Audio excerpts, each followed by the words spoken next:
The bleachers were alive with cheers, the smell of fresh-cut grass and dust rising from the diamond as kids in scuffed uniforms chased their summer dreams. He sat quietly among the parents, ball cap pulled low, a faint smile hidden under years of weariness. To anyone else, he was just another father watching his boy at bat. But to the Army colonel standing 3 rows behind him, the small patch sewn onto the faded jacket told an entirely different story. It was a patch the colonel hadn't seen in decades, a unit that officially no longer existed. Before I tell you what happened next, tell me in the comments where you're watching from. I love knowing who's listening. The man shifted uncomfortably when he noticed the colonel staring. He'd learned long ago to avoid attention, to keep his past locked away where no one could pry it open. He wasn't at the field to relive the past.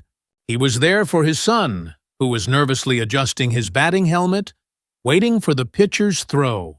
Yet the colonel's gaze lingered, unyielding, as though searching for confirmation of a ghost.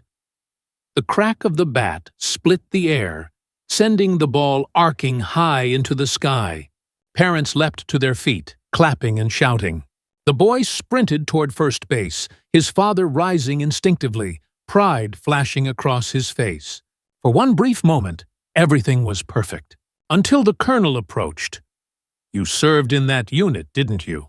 the colonel asked, his voice low but firm.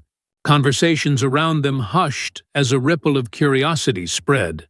The father froze, his hand tightening on the bleacher rail. Memories surged, dusty roads, whispered orders, nights lit by fire and loss. He thought he'd buried it all. But the patch had betrayed him. He wanted to deny it, to shake his head and disappear into the crowd. But his son was looking at him now, eyes wide with a question he'd never dared ask. "Who are you really, Dad?" The colonel's stare was relentless, but not hostile. It was searching, almost reverent. Slowly, the man nodded. A murmur rose among the onlookers, like wind rustling through dry leaves. The boy's teammates glanced from the field, sensing something monumental unfolding beyond the game. The colonel straightened, his voice carrying across the silence. "Ladies and gentlemen, do you know who sits among you? This man wore the patch of a unit that saved my life overseas. A unit so secret, most will never hear their name."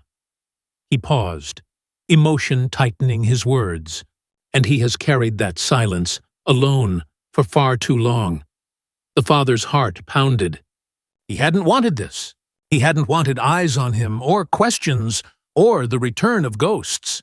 But when he looked at his son, who stood frozen on second base, mouth open in awe, he understood this moment was no longer his to hide from. The crowd was still, reverent. Then, from the far end of the bleachers, someone began to clap. It was hesitant at first, a single pair of hands breaking the quiet. Then another joined, then another, until the entire ball field thundered with applause. The sound rolled over him like a tide, not of fame, but of recognition, for sacrifices unspoken, for battles fought in shadows. The colonel saluted. The gesture was deliberate, heavy with meaning.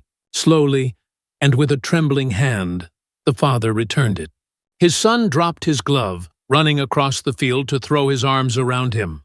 And for the first time in years, the man let the past sit beside him without shame. Because honor doesn't fade with silence. It waits until the world is ready to see it again. And as the dust of the baseball field shimmered in the late afternoon sun, he realized that sometimes the loudest truths are revealed in the quietest moments, like a father, a son, and a patch that refused to be forgotten. If this story touched you, share it with someone who needs to be reminded that courage leaves a mark. And don't forget to like, comment, and subscribe. There are more stories waiting, stories that remind us who we are when the world stops to notice.